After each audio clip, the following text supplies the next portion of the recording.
Thank you so much for that introduction, and thank you for the invitation to present in this conference. I think I've enjoyed the first half very, very much.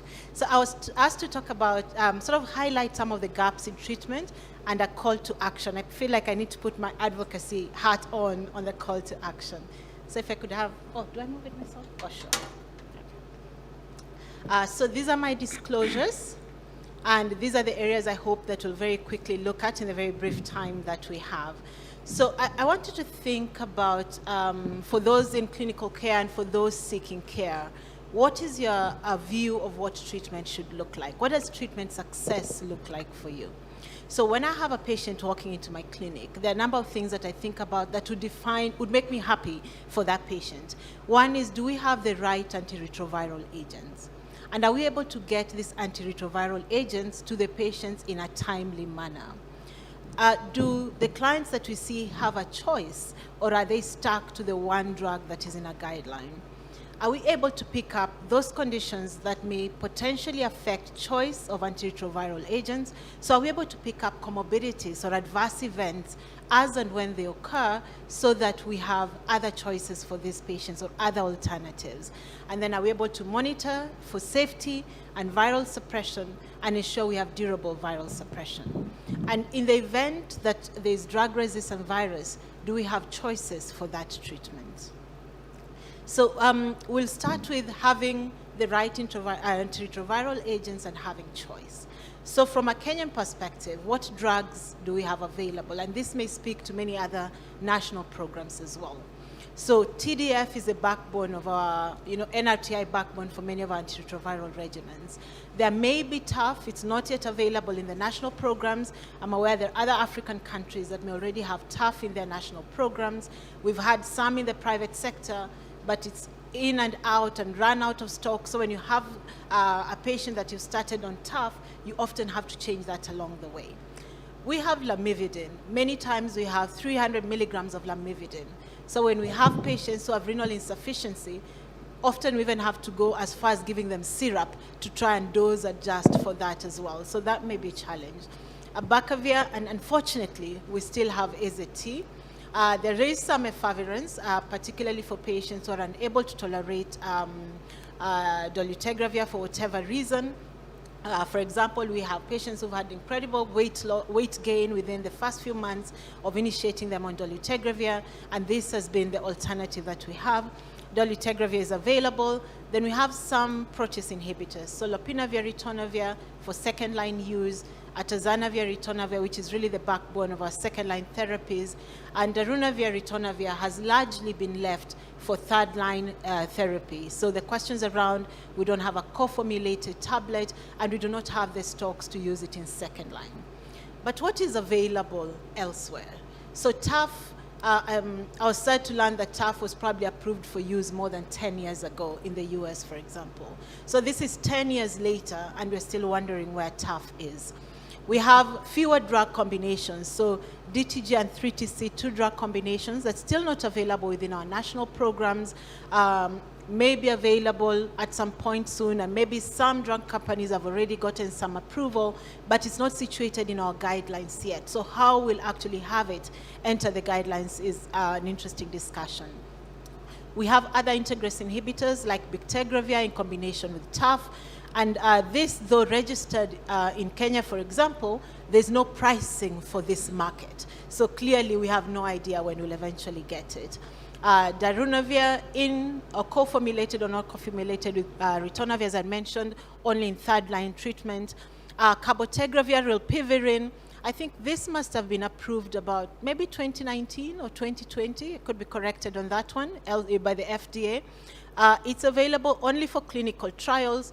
There's no market, there's no access or pricing for this market. So it will probably be quite a few years if we get it. And of course, the question of where to place it in guidelines will continue to be interesting.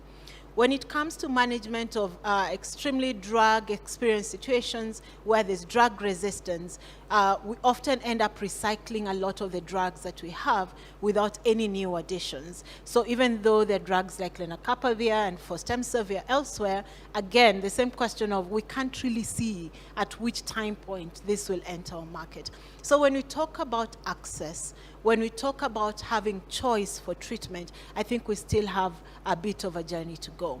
Not that we are ungrateful, because we have good drugs. We have TLD, which is the commonest drug used for many of our patients, but we need to move beyond just viral suppression to thinking about what more we can offer our populations. When we think about getting drugs in a timely manner, I think I've talked a lot about some of the drugs that are available out here for which we pray one day will get down to us. But there's also the issue of when these drugs are finally here, how quickly do people access them? And this was an interesting study that looked at, rollout of dolutegravir after the issues around concerns with pregnancy, for example. And what we note that after the initial rollout of dolutegravir, the rollout was fairly slow in women as compared to men. I think this has improved over time. At least in Kenya, we now have most women, even those of childbearing age, already on dolutegravir. But ensuring that when there's something useful, it gets to women soon. So the questions around, if there's a concern, how do we overcome those concerns quickly so that we do not delay rollout of drugs that are potentially useful? So this was just from that study where they looked at, by the end of 2019, the cumulative incidence of DTG initiation in women was much, much lower than what it was in men. And really just talks about how do we get the right drugs to women in a good time. Then the other thing that I wanted to mention was around comorbidities. This, what you see on the slide here, was a cross-sectional study that looked at about 6,000 persons with and without HIV. This was in the US, but what we were looking at was how many comorbidities did women with HIV have as compared to men with HIV and women without HIV. And in the dark blue is having more than 5 comorbidities. Then as the colors get lighter, the fewer the comorbidities. So obviously as people age, the number of comorbidities increase. But what is interesting is that if you look at the very first panel, that is women with HIV. At the age of 70, the number of women with HIV who have more than 5 comorbidities is significantly higher than the number of men living with HIV who have more than 5 comorbidities. And again, almost double the number of women without HIV who have more than 5 comorbidities. And this means that we can no longer think about just viral suppression. We must think about how do we detect and manage comorbidities. How do those comorbidities influence the choices that we have for antiretroviral therapy? So I'll give you an example of what happens in Kenya. So we have excellent guidelines. We write them proudly and are very happy about what we put in there. And when you think about issues around comorbidities, we talk about ensuring that there's lifestyle modification for prevention and management of the common comorbidities. Patients have a blood pressure measured at every visit, and we've done fairly well in that. That a blood sugar is done at baseline before initiation of ART and annually, and a fasting lipid profile similarly is done at baseline and annually. We have urinalysis and serum creatinine that are done annually. But what do programs offer?